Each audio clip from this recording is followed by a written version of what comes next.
Hello friends, இன்னைக்கு நம்ம செய்ய போகிறது சுவையான கற்கண்டு பொங்கல். வாங்க எப்படி செய்யறதுன்னு பார்க்கலாம். Welcome back to our channel without boring சமையல்.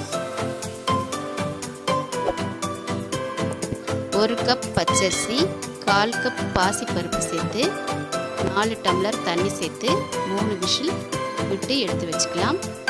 ஃப்ரை பேனில் 200 கிராம் கற்கண்டு சேர்த்துருக்கேன். அதில் 1/2 கப் தண்ணி சேர்த்து நல்ல கற்கண்டு கரையிற அளவுக்கு கொதிக்க விடலாம். கற்கண்டில் பொங்கல் செய்யல ரொம்பவே டிஃப்ரெண்டான டேஸ்ட்டில் ரொம்ப சுவையாக இருக்கும். சின்ன பசங்களுக்கு கொடுக்கல ரொம்ப விரும்பி சாப்பிடுவாங்க. நீங்களும் ட்ரை பண்ணுங்கள் ஃப்ரெண்ட்ஸ். பாருங்கள், இப்போது கற்கண்டு கரைஞ்ச உடனே நம்ம வேக வச்சு எடுத்து வச்சுருக்கிற பொங்கலை சேர்த்துக்கலாம். சேர்த்துட்டு நல்லா கலந்து விடலாம்.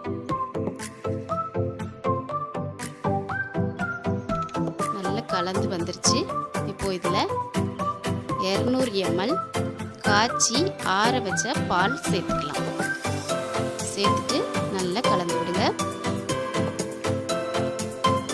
பாலோடு சேர்த்து இந்த பொங்கல் நல்லா கலந்து வரணும். இந்த ஸ்டேஜில்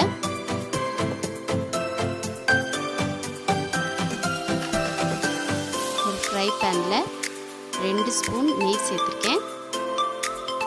2 ஏலக்காய் தட்டி வச்சுருக்கேன், அதை சேர்த்துட்டு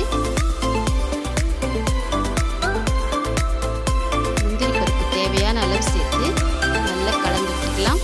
அது நல்லா பொரிஞ்ச பின்னால் கிஸ்மிஸ் சேர்த்துக்கலாம். சேர்த்துட்டு நல்லா பொரிய விடுங்க. நல்லா குண்டு குண்டாக ஊற்றி வரணும்.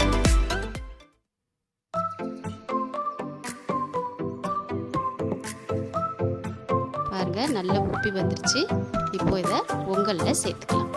சேர்த்துட்டு நல்லா மிக்ஸ் பண்ணி கலந்து விடுங்க.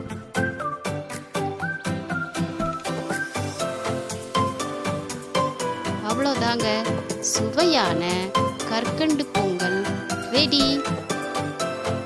இந்த டிஷ்ஷை நீங்களும் ரசித்து சமைங்க, ருசித்து சாப்பிடுங்க.